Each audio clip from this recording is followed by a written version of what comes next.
Dear friends, welcome back to People's Academy. നമ്മളിന്ന് നോക്കുന്ന ഒരു ടോപ്പിക്കാണ് കുറിച്യർ ലഹളയെ കുറിച്ചാണ്. 1812 കുറിച്യർ ലഹള നടക്കുന്നത്. ഓക്കെ, അപ്പൊ നമുക്ക് കുറിച്യർ ലഹളയുമായി ബന്ധപ്പെട്ട വിവരങ്ങൾ. ഓക്കെ, ഇപ്പോ കുറിച്യർ ലഹള നടന്നത് 1812 എവിടെയാണെന്ന് ചോദിച്ചാൽ വയനാട് ജില്ലയിലാണ്. വയനാട് ജില്ലയിലാണ് കുറിച്യർ സമരം പൊട്ടിപ്പുറപ്പെട്ടത്. ദക്ഷിണേന്ത്യയിൽ പൊട്ടിപ്പുറപ്പെട്ട ഏക ഗിരിവർഗ സമരമാണ് കുറിച്യർ കലാപം എന്ന് പറയുന്നത്. കുറിച്യർ സമരം. ഓക്കെ, ഇതാണ് ദക്ഷിണേന്ത്യയിൽ പൊട്ടിപ്പുറപ്പെട്ട ഏക ഗിരിവർഗ സമരമാണ് കുറിച്യർ സമരം. ഓക്കെ, ഓർത്തു വെച്ചേക്കുക. ഏക ഗിരിവർഗ സമരമാണ് കുറിച്യർ സമരം. കുറിച്യർ കലാപത്തിന്റെ പ്രധാന കാരണം എന്ന് പറയുന്നത് ഗോത്രവർഗക്കാരായ കുറിച്യരുടെയും കുറുമ്പരുടെയും മേലെ ബ്രിട്ടീഷുകാർ ഏർപ്പെടുത്തിയ നികുതിയായിരുന്നു പ്രധാന കാരണം.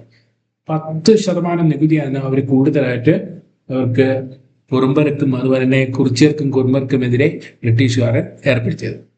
അതുപോലെ പരമ്പരാഗത രീതിയിൽ അവർ വനത്തിൽ നടത്തി വന്നിരുന്ന വെട്ടിച്ചുട്ട് കൃഷി എന്ന് പറഞ്ഞാൽ ഇപ്പോ അവര് അവിടെ ഇപ്പോ കൃഷി നടക്കുന്നതല്ല, വനമായ പ്രദേശം എന്ത് ചെയ്യും, വെട്ടി അവിടെ തന്നെ ഇട്ട് കത്തിച്ച് ആ ചാമ്പല് ഭാഗത്ത് കൃഷി, എന്നിട്ട് അടുത്ത സ്ഥലത്തേക്ക് പോകും. അങ്ങനെ കൃഷി ചെയ്യുന്നതാണ് വെട്ടിച്ചുട്ട് കൃഷി എന്ന് പറയുന്നത്.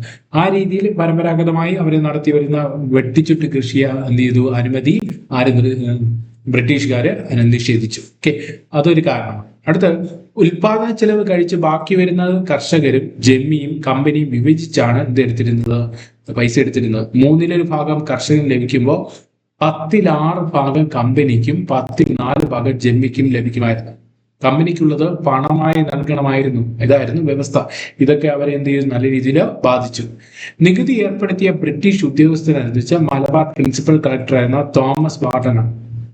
അപ്പൊ ഇത് അവരെ നല്ല രീതിയിൽ ബാധിക്കുന്നുണ്ടായിരുന്നു. നമ്മുടെ പഴശ്ശിരാജ മരിച്ചതിനെ തുടർന്ന്, പഴശ്ശി കലാപങ്ങൾക്ക് തുടർന്ന്, പഴശ്ശിരാജ മരണപ്പെട്ടതിനെ തുടർന്ന് ഇവരെ ഒറ്റപ്പെടുകയുണ്ടായി.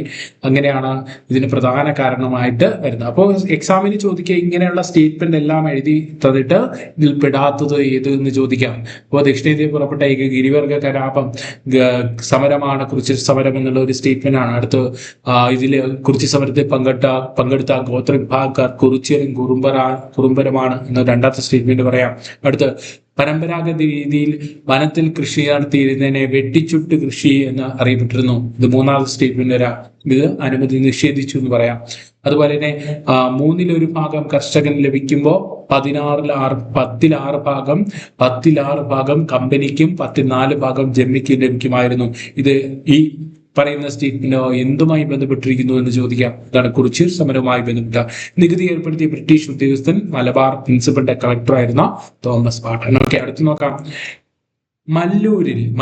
വയനാട്ടിലെ മല്ലൂരില് മാർച്ച് 25 കുറിച്യറിലെ ഒരു ആലോചന യോഗം കൂടിയിരുന്നു. ഇത് പിരിച്ചുവിടാൻ പോലീസുകാർ എന്ത് ചെയ്തു, ബലം പ്രയോഗിച്ചു. ഇതോടെയാണ് കലാപം പൊട്ടിപ്പുറപ്പെടുന്നത്. ഇപ്പൊ കുറിച്യർ ലഹളയുടെ നേതാവ് രാമനമ്പി പനമരം കോട്ട ആക്രമിക്കുന്നുണ്ട്. അതുപോലെ തന്നെ ബ്രിട്ടീഷ് സൈന്യത്തിന് വലിയ നഷ്ടം വരുത്തുന്നതിൽ മുഖ്യ പങ്ക് വഹിച്ച വ്യക്തിയാണ് രാമനമ്പി എന്ന് പറയുന്നത്. 1812 മാർച്ച് മാസത്തിൽ വയനാട്ടിലെ കുറിച്യരും കുറുമരും സംഘടിപ്പിച്ച് എന്ത് ചെയ്തു, ബ്രിട്ടീഷുകാരുടെ ഔട്ട് പോസ്റ്റ് ആക്രമിക്കുകയുണ്ടായി.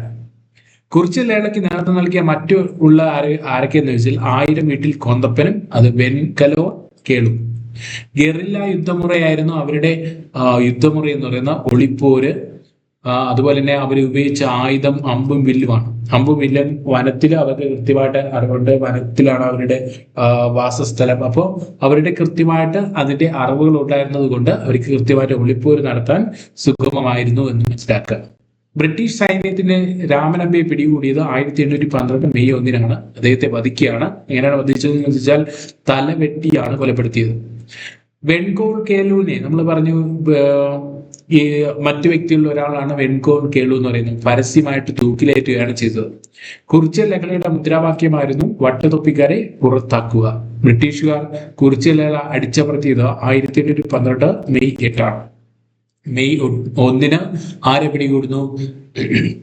രാമനമ്പിയെ പിടികൂടി തലവെട്ടി കൊലപ്പെടുത്തുന്നു. 1812 മെയ് 8 ഇവര് ബ്രിട്ടീഷുകാർ കുറിച്യർ കലാപം അടിച്ചമർത്തുന്നു. ഓക്കെ, മൈസൂരിൽ നിന്നും ശ്രീരംഗപട്ടണത്തു നിന്നും സൈന്യത്തെ കൊണ്ടുവന്നിട്ടാണ് ഇവരെന്ത് ചെയ്ത ഈ കുറിച്യർ കലാപം അടിച്ചമർത്തുന്നത് എന്ന് ഓർത്ത് വയ്ക്കാം. കുറിച്യരുടെ ജീവിതവും സംസ്കാരം എന്ന പുസ്തകം രചിച്ചത് കുമാരൻ വൈലേരി എന്ന് ഓർത്ത് വയ്ക്കുക. ഒരു സ്റ്റേറ്റ്മെന്റ് ഉണ്ട്, അടുത്ത സ്റ്റേറ്റ്മെന്റ് ശ്രദ്ധിക്കുക. 1 മാസം കൂടി പിടിച്ചു നിൽക്കാൻ കലാപകാരികൾക്ക് കഴിയുമായിരുന്നെങ്കിൽ രാജ്യം അവരുടെ നിയന്ത്രണത്തിലായേനെ എന്ന് കുറിച്യർ കലാപത്തെ കുറിച്ച് പറഞ്ഞത് അഭിപ്രായപ്പെട്ടത് TH ഫേബർ ആണെന്ന് ഓർത്തിക്കുക. ഓക്കെ, ഇത്രയും കാര്യങ്ങൾ ഓർത്തിക്കാം. അപ്പൊ കുറിച്യർ കലാപവുമായി ബന്ധപ്പെട്ട വിവരങ്ങളാണ് ഇതിൽ ഉൾപ്പെടുത്തിയത്. Okay, thank you for watching. Thank you.